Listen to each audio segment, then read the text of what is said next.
So I just want to say thank you everyone for coming. Welcome to the breakout leadership. So in the coming 45 minutes, we're going to be having a lively discussion about the role of business leaders in a time where responsibility and sustainability have never been more important. And for that, I would like to introduce our very interesting key speakers, Hans Reus. Forgive my very English pronunciation. So Hans Reus is Managing Director at Reynolds Associates. And our other speaker is Volkert Engelsman, CEO of fruit and vegetable distributor Eosta. And so we're very lucky to be joined by these speakers today who will be able to inspire us and get us thinking about sustainable business leadership and how it's possible in the complex system within which we live. So my name is Ellie. I'm a researcher in international development and volunteer for PeaceJam, which is a peace education organisation. And I'm now going to hand over to Lika, who will also be moderating the discussion with me today. So Lika, take it away. Thank you, Ellie. Welcome everyone, and thank you for joining us today. My name is Lika and I'm a master's student in global business and sustainability at the Rotterdam School of Management. So now that you know who we are, we would like to invite you to let us know who the audience is. So to help us identify who is in the audience today, we would like to do a small poll. And the poll will basically ask you what your occupation is at the moment. So if you're a student or maybe in a senior position. So when you're ready, I would like to invite you to head over to the poll section and submit your answer.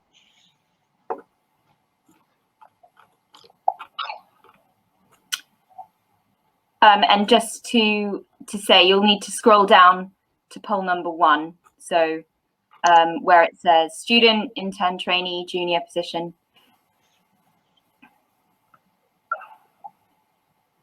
It's pretty much divided so far. That's nice.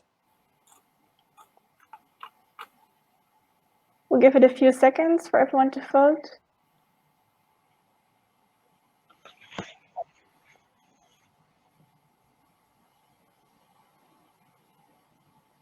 We also have some directors, CEO, and managers right here.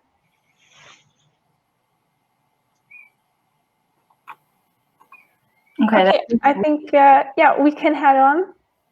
So I will hand it back to Ellie, who will explain a little bit more about how the session will work today. Yeah, great. And just to for anyone that can't see, I think that breakdown's really interesting. So it looks quite even between sort of students, managers, directors, CEOs in the room today.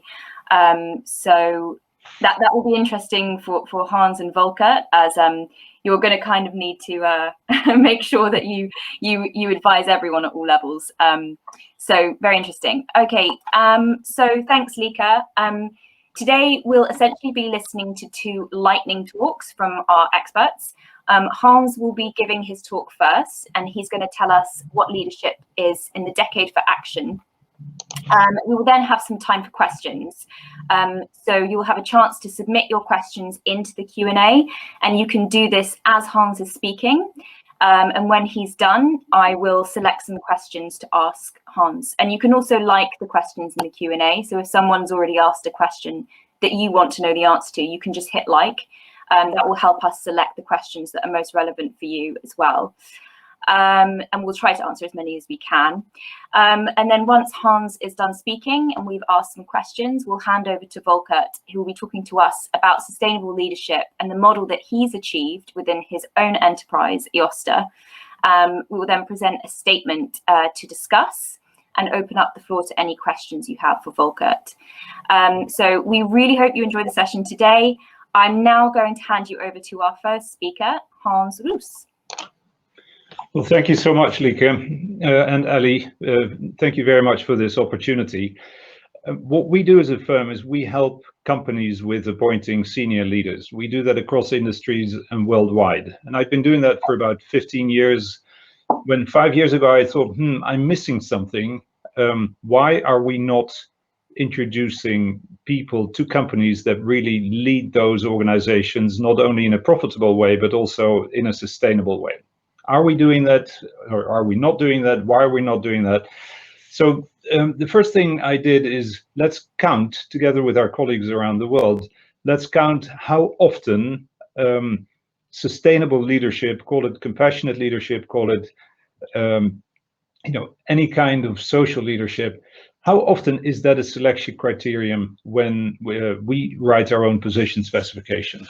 And on this next slide, you can see the first conclusion. The conclusion is in the report, the Leadership for the Decade of Action, that we put together with United Nations Global Compact. And the results are here. Sustainable leadership, as you can see here on the right-hand side, is a selection criterion in less than 5% of the cases. Now, that didn't come as a surprise to me, but obviously it is, it's disappointing because companies, as Paul Polman also said earlier, they have access to technology, to people, to brands, to patents, to customers, capital, and so forth. If they don't have the leadership that is required to move the planet forward, something's going wrong. But the good news is that 5% is going up.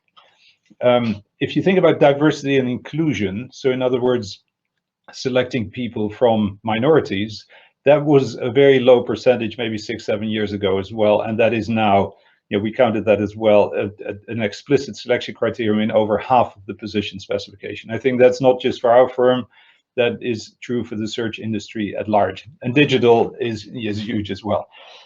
So these numbers are from 2019. We're finalizing the same analysis over the first half of this year, and I'm glad to say that this percentage is going up.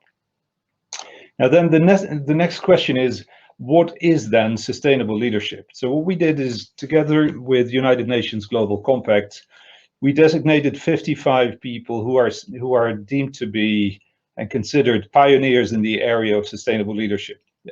Paul Polman, who many of you watched earlier this afternoon and know anyway, was one of them, and we had another 54 of those.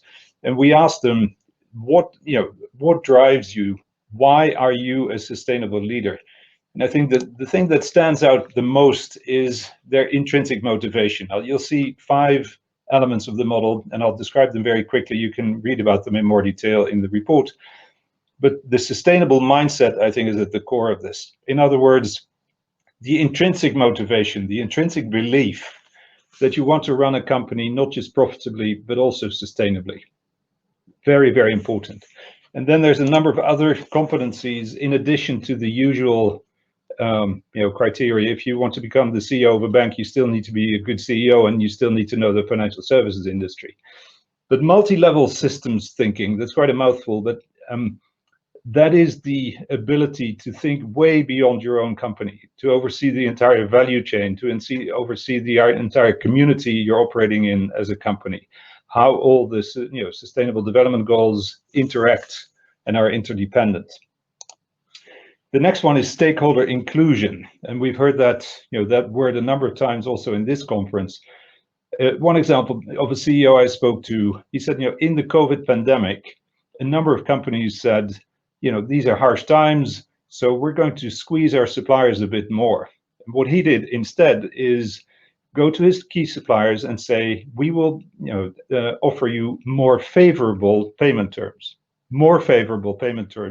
Because, dear supplier, we want you to be a business partner after the pandemic is over as well. That's a very nice example of stakeholder inclusion. Disruptive innovation is the next one. That is the conviction that you don't take no for an answer. If you want to create a sustainable product or service, you don't take no for an answer, and you will find a way to to come up with a service or a product that actually is sustainable for your customers, your suppliers, for community at large. And the last one is long-term activation. How do you embed the organization in terms of rewards, in terms of education, in terms of incentives, in terms of appointing people? So it's not just about you as a leader, but you embed it in the culture of the company as a whole. So once we knew that, we then asked these 55 people, how did you become a sustainable leader? Again, these were well-known champions in the area of sustainable leadership. The question was asked in the chat as well, earlier this conference. And the good news of this chart is that it can actually be learned. 45% of the 55 people we spoke to are the so-called born believers. They were raised with sustainability by their parents, by their religion, by the way they grew up. So they've been like this from their young age onwards. But 43% was convinced going forward. They came to power, if you will, to senior positions in companies, but then gradually realized that I am now in a position of influence and I actually should do something meaningful with it. And then there were 12% who were the awoken. They experienced something dramatic. They lost a loved one, or they experienced an earthquake or a tsunami of some sort. And they too, at some point, realized, what I'm doing, what I used to be doing on a day-to-day basis is actually not that relevant. Why am I not focusing on something much more meaningful?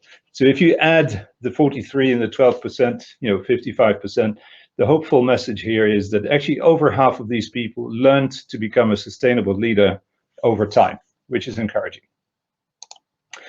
Then I'd like to take you to the company level. What we do is, as you can imagine, we bring leaders and companies together. We've been speaking about leaders for the past few minutes.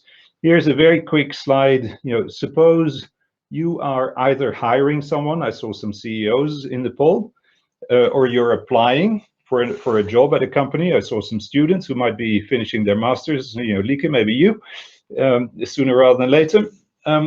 Think about the company that you're representing. Think about where they are in their sustainability journey, if you will. Are they nascent, right in the beginning? Are they evolving, or are they truly best in class? And there are a few indicators with which you can easily see that. To what extent is sustainability just a nice ad hoc thingy, or is it really strategic? That's what the companies on the right-hand side do. How do they report? Do they just have backward-looking reports, or do they have clear stakes, fully audited, totally integrated, financial and non-financial reporting? That's what the companies best in class do. And most importantly, from our perspective, talent. How do these companies deal with talent? The companies that do this really well use sustainability and sustainable leadership as a selection criterion when appointing people, be it internal promotions, be it external promotions. It's part of their competency framework. It's part of their education programs, internally and externally. So, have a look at those dimensions when you think about your company, whether you're applying or whether you're hiring someone. And then my call to action, this is going to be my final point. My call to action would be make sustainable leadership a point of conversation. You see here the employer and the employee perspective. Think about the preparation. If you're an employer, so you're going to hire someone, integrate sustainable leadership in the position specification or the advertisement or whatever means you use. And in the interview, think about asking questions that will give you an indication to what extent the candidate you're interviewing is actually a sustainable leader. How should you define success in your business? In your current role, who are your stakeholders? What are your responsibilities to them? What are the major social or environmental issues that you are personally concerned by? So that that type of questions, and these are not the only ones, but just examples, will give you an idea whether the candidate means what he or she says, or is just creating a projected style, if you will. On the employee side, on the right-hand side, if you think this is an important topic, make sure that you highlight that topic in your CV, in your LinkedIn profile, in your motivation letter. Mention it. And also bring it up proactively if the employer doesn't do it. Use specific examples in your personal life. What do you do in terms of sustainability at home, when buying stuff, or when investing in stuff, or when making transportation decisions, or that type of thing. But also get a feel for how sustainable the company actually is, keeping in mind the matrix I just showed, and whether that company actually fits with your own ambition. The company may be way ahead in terms of sustainability compared to you, or vice versa, and in both instances, that's unlikely to fly. But my main call to action is, make sure that sustainable leadership is actually a topic of conversation to see, whether you and the company are a match. On that note, let me stop sharing, and happy to take any questions. Lieke or Ellie, back to you. Thank you so much, Hans. That was a, I think, very interesting talk. So thank you very much. And we do have some questions that have come in. So just to remind everyone, if there is a question that you specifically want to know the answer to, you can hit like on the question. That's how we'd like to kind of select what we ask, as we are limited for time today. So I'm going to ask you a question, Hans, from Tim Bett, who says, how important are personal values? Are values a subset of the sustainable mindset which cannot be taught? So Tim, great to have you on this conference. They can definitely be taught. You know, I would answer that question at three levels. What typically is done is that in an application interview, in a job interview, people look at the external accomplishment. What does a candidate actually show as accomplishment? What has she or he realized? That's easy. You know, in a CV or in a LinkedIn profile, that's pretty obvious. The next level down is the competencies. In other words, how has that individual achieved something? Is he or she the visionary, or is he or she, you know, using the vision from someone else? How good is he or she in rallying the team? You know, how good is she or he in getting things done? That type of thing.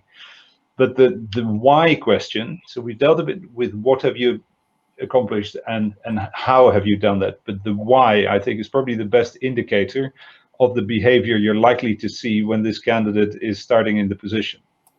And the why, that's what you need to drill down on, and that's why the questions I just showed on the last slide are so important, because that gives you an indication what the person is driven by, what he or she is likely to do in a stressful situation when receiving pushback. Will he or she just backtrack and say, all right, this was it? Or does he or she really have a purpose, as Paul Polman called it, a conviction, an intrinsic belief that this is the right thing to do, and he or she will find a solution. Mm-hmm. Mm-hmm. Great, thank you, Hans. I'm going to move on to a question from Fedor, as I feel Linda's question, I will come back to it, but I feel like it has in that answer been covered slightly, whereas I feel this question is a little bit different. So Fedor says, hi Hans, as social economic imbalance is rising and maybe not sustainable, I wonder how you look at max too big a word for me, remuneration at the senior leadership level versus minimum wage. How big can that gap be? So I would agree that that gap is increasing. It's one thing is the gap, but the other thing is the incentives that lead to those high remuneration packages. If those incentives are right, I'm not that concerned about the level of the package, but I'm much more concerned that the CEO actually does the right thing. And if you're interested in that topic, there's a foundation called Reward Value that publishes articles on that topic in close cooperation with a number of universities, and they study, first of all, what kind of incentives make sense. How do you compare that with other companies? How do you embed the Sustainable Development Goals, for instance, or whatever KPIs you want to use into an executive remuneration package? You're on mute, Ellie.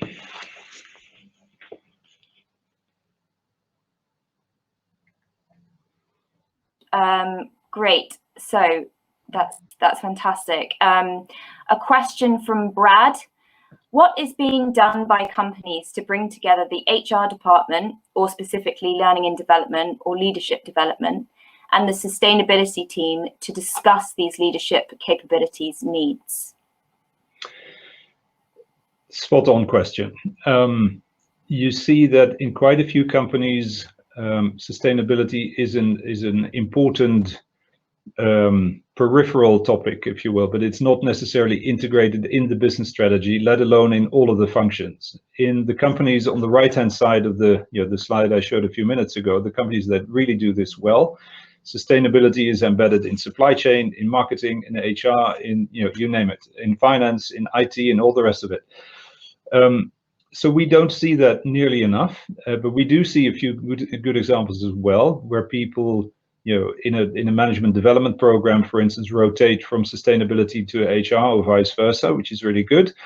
And I have seen it that sustainability is embedded increasingly in training programs. There's a number of universities out there, including Erasmus University, that is quite vocal on the topic. This symposium being a great example. So it's gaining momentum, but not fast enough. Hans. So we have 2 questions left, and we have 2 minutes. So should we try and do a minute question? Think you can do that?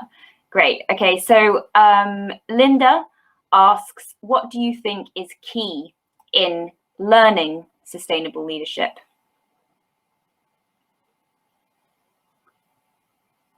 Learning. So it's a number of things. First of all, it is understanding what really are the key drivers in the specific company or industry that you're working in. If you look at the materiality matrix by SASB, for instance, they have key performance indicators for 77 different industries, so you can really see what each industry can do with respect to sustainability. Then you need to understand the various stakeholders. What are the stakeholders you are dealing with in your role? What is important to them? And how can you come up with a solution that creates sustainable value to all of those stakeholders? It also means, and then my minute is over, what are you personally passionate about? I ask people, take the 17 sustainable development goals and write behind each of them which of those really resonate with you, because that maybe gives you some guidance as to which industries or which companies you want to work for. Great, thank you, Hans. Okay, and very quickly, just because I think it would be nice if we could get everyone's questions out. From David, after diligent selection, how do people in your experience any socialization towards ultimately a fear of the first mover, leading to sustainable action paralysis? There needs to be change at multiple levels, at the individual level, the team level, the organization level, at systems level.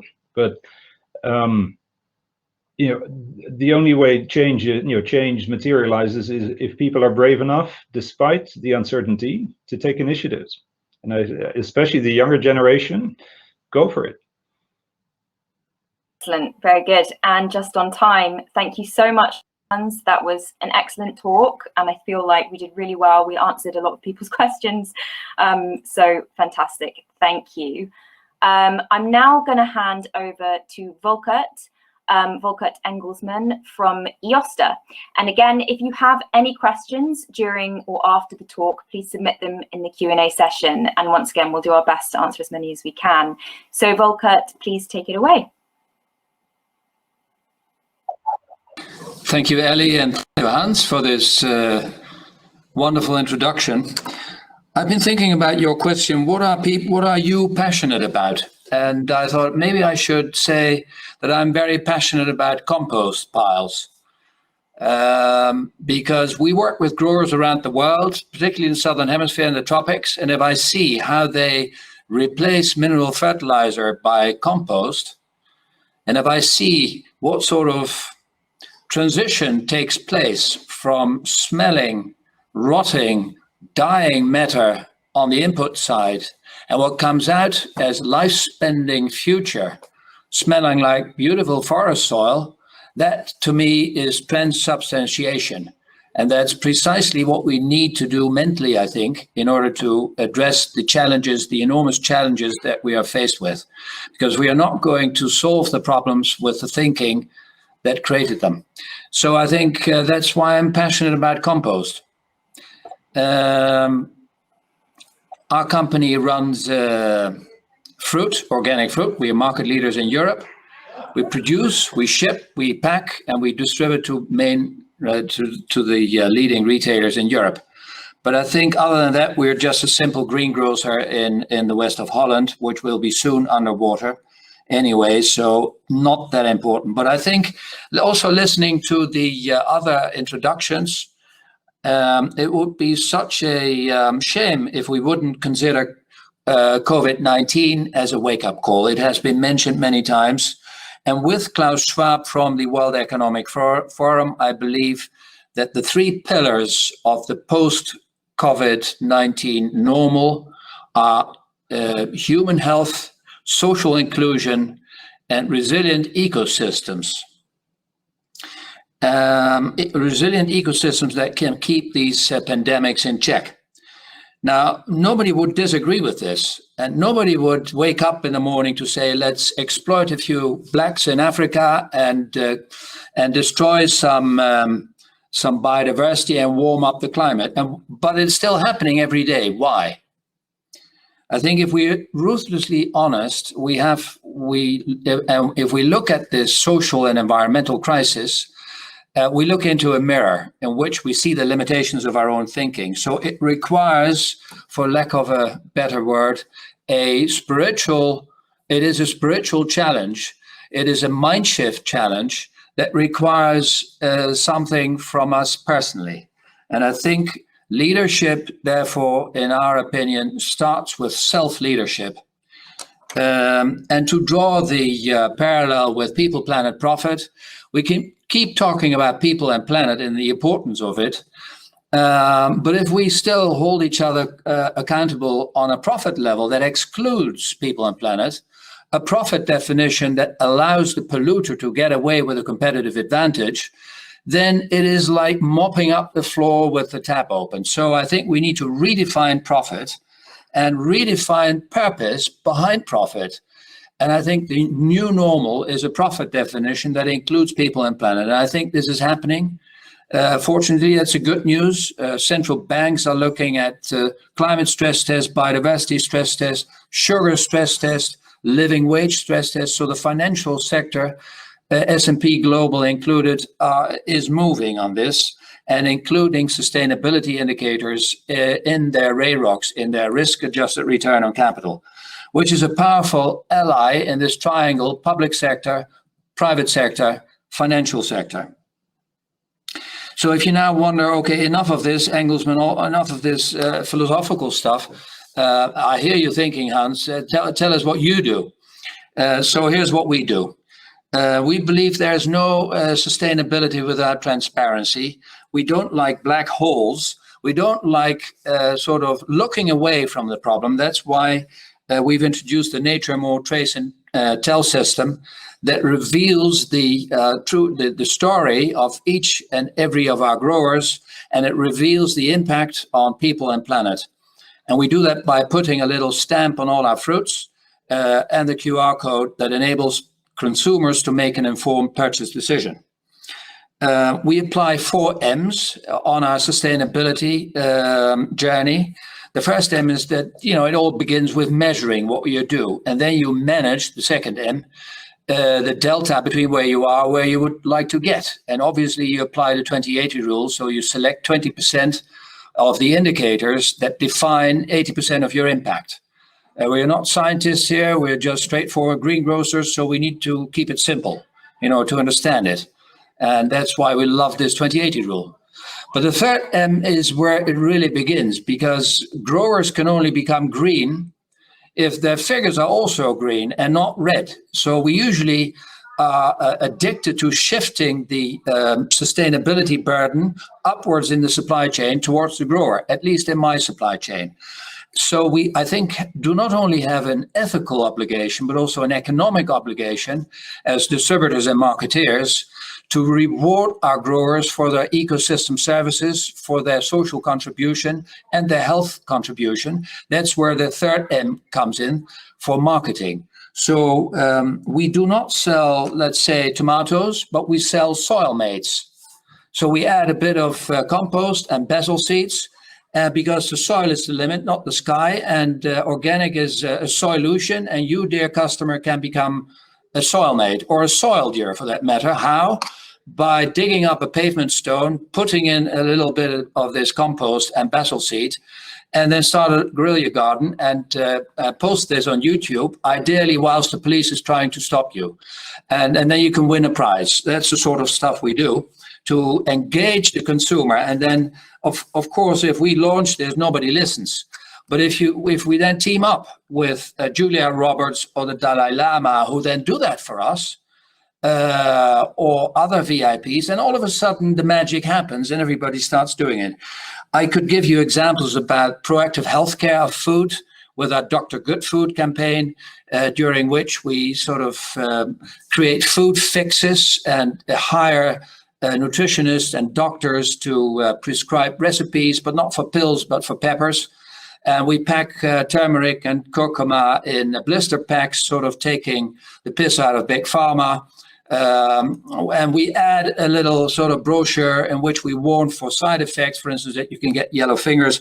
Could give you endless examples, creative examples that are not our achievement, but the final product of a clever co-creation with a coalition of the willing, because that is crucially important.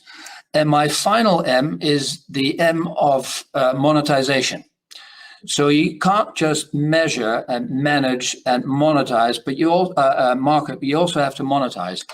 So we have a governance model in which we do not only apply sustainability criteria to all our supply chains, we do not only embed sustainability in the DNA of our line organization and our HR and leadership policy, we also have a integrated reporting scheme, with the help of which we report to natural, social, and human capital. And the addition of these three capitals is the new financial capital. But somebody needs to prototype it. And since nobody does this, we thought, since we're a simple greengrocer in Waddinxveen, let's just do it.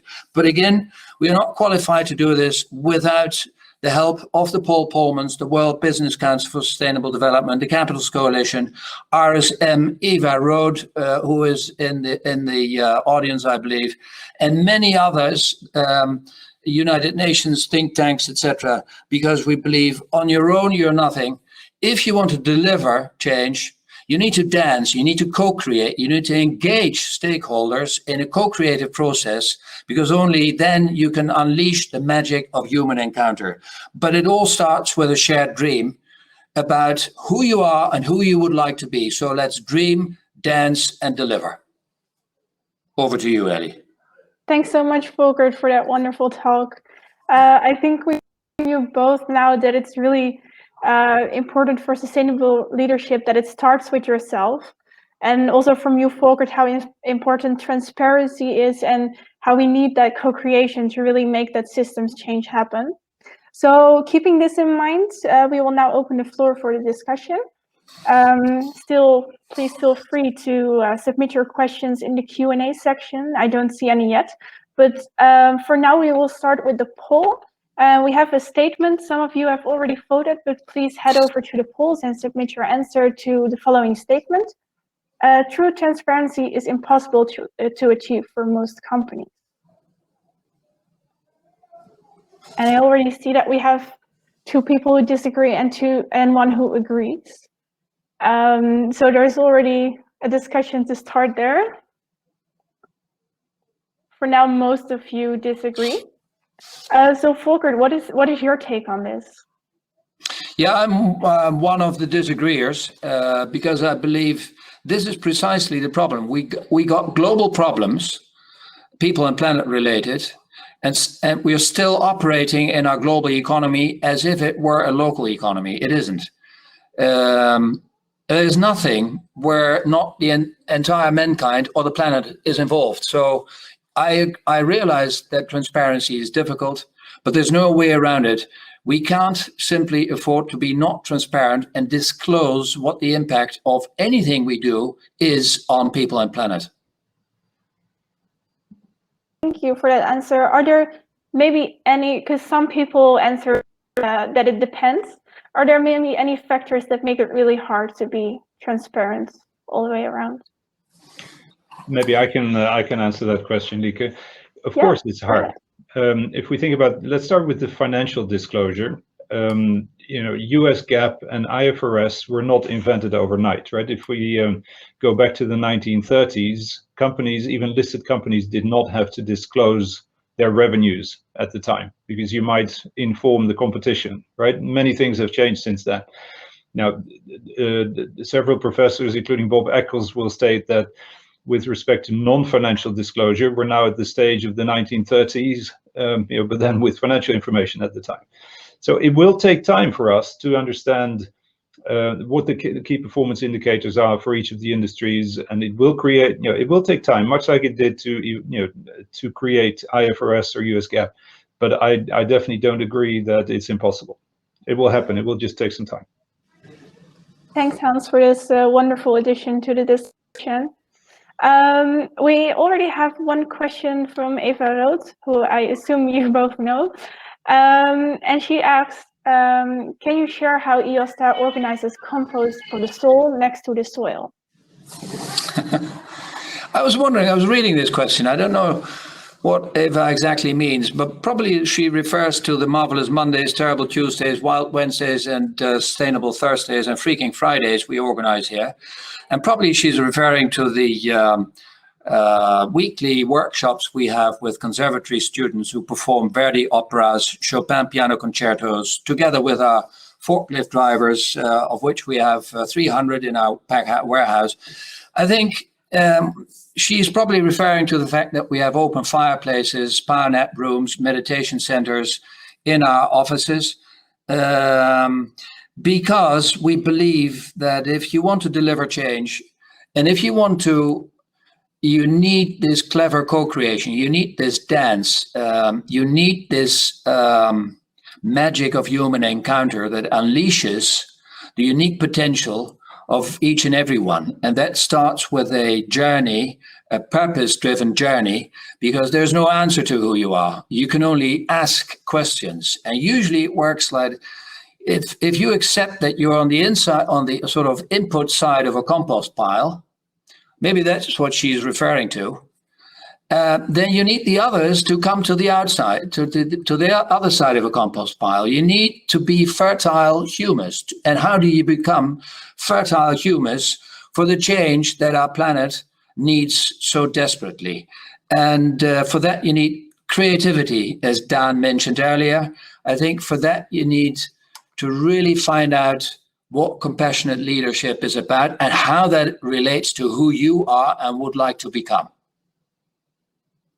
So much, Volkert. I don't see any remaining questions. I would like to ask one nevertheless. So Hans told us all about how it's really important to choose a company that kind of aligns with your principles and your personal goals. So how do you integrate this within your company, and how do you select your employees based on this? To who is that question, Lieke? Is that to me? It was a question for Volkert, how that works within Eosta. Yeah. Okay. Can you rephrase the question, Lieke, please? Yeah, of course. So how do you make sure that the principles you hold so highly are really integrated within your employees and your whole business as well? Thank you. Yeah, well, you know, wherever you look in the company, if you look at our corporate mission, it's about authenticity, togetherness, and responsibility. But if you look at the product claims, the marketing claims, it's always related to healthy, fair, organic. And if you zoom out a little bit, these three are aligned. If you look at people, planet, purpose, that's how we define profit, the 2.0 profit, a sort of addition of people, planet, purpose. Then if you look at the, then you see that these three are also aligned with the previous three. If you look at our Dream, Dance, Deliver HR and leadership model, you see that they're aligned. If you want to deliver a meaningful footprint on the planet, you need togetherness. You need to think about social inclusion and close the wealth gap between my salary as a founder and CEO and the forklift driver on the floor, which in our case is 1 to 6, just to give you an example. So you need to implement these sort of dance criteria or social inclusion right under your nose. But it all starts with this purpose-driven question, who are you? And how do we redefine success? So far, we got a systems change in our economic so-called free market system, which is not at all free as long as we keep externalizing costs. and creating a unlevel playing field in the market where the polluter gets away with a competitive advantage. So we need to redefine and readdress profit and governance, and not only report to financial capital, but also to human, social, and natural capital, which is precisely what we're doing. And in our annual appraisals, biannual half-year appraisals, this is integrated part of the objectives that we discuss in 360s with our employees.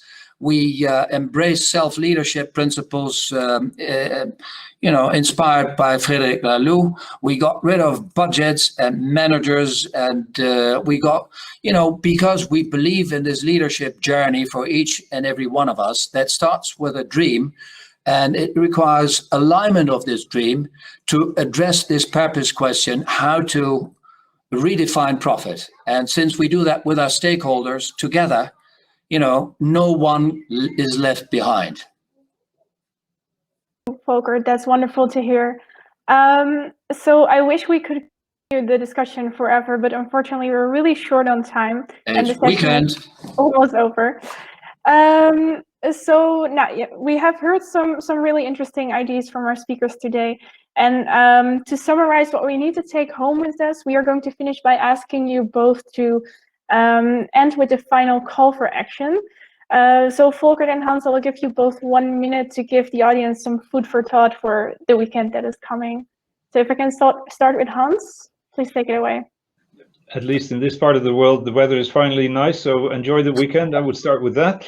But on a more serious note, whenever you're going to have an employment conversation, be it applying for a role yourself or hiring someone, put that topic of, be it compassionate leadership, sustainable leadership, put it on the table, make it an explicit topic in the conversation. Prepare for that by inserting it into the position specification, or if you're the applicant, put it into your CV. If you have those affiliations, if you are doing charity work, or if you have initiatives in your current job that reflect who you are, show it. Make it a conversation topic, and then actually listen very carefully to what the employer is doing, and see if there's a match.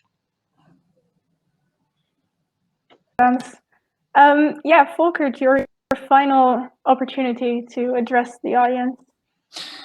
Well, by lack of total creativity, I would like to share the Serenity Prayer with you guys, which I'm sure you know. Have the guts to define your circle of influence, have the patience to accept your circle of concern, the stuff you can't influence, and have the wisdom to differentiate between the two. I think that is a powerful prayer. Why? Because there's so much stuff going on in your circle of influence that can depress you. Climate change, biodiversity loss, etc. Social inclusion, growing wealth gap. But there is always the opportunity of your circle of influence. And if you dream, dance, and deliver, if you have the guts to co-create and live with questions, you will grow your circle of influence and you become a leader. And other than that, I wish you a wonderful weekend. Great. Thank you so much, Volkert and Hans. That was very, very inspiring. I didn't know we could receive so much information in the space of 45 minutes. So I hope that everyone enjoyed it as much as I did. I found that very inspiring and very informative. So unfortunately, the session has now come to an end, but the conference is not fully over yet. So if you have some time left, please do visit some of the interesting Expo booths that are available to you right now under the tab Expo. There's a PeaceJam booth available if you want to know more about the work that PeaceJam do, and Lika will be available at the BSM alumni booth. There is also one available from one of our lovely speakers today at Reynolds Associates, and many, many more. So once again, thank you so much for joining us today. Thank you, Volkert, and thank you, Hans, for your time, for your inspiring words, and good luck to everyone in their sustainable businesses. Thank you very much, Hans, and thank you very much, dear Lieke, and thank you very much, dear Ellie, and best regards to Luke. Yes, absolutely. I will. Yeah, thank you all, and I will be in the expo booth by Russell Reynolds. So if any of you would like to have a follow-up conversation, very happy to do so. Lovely. Thanks everyone for Good to see joining you. us. All the best. Thanks a Bye lot. bye. Take care. Bye. Bye.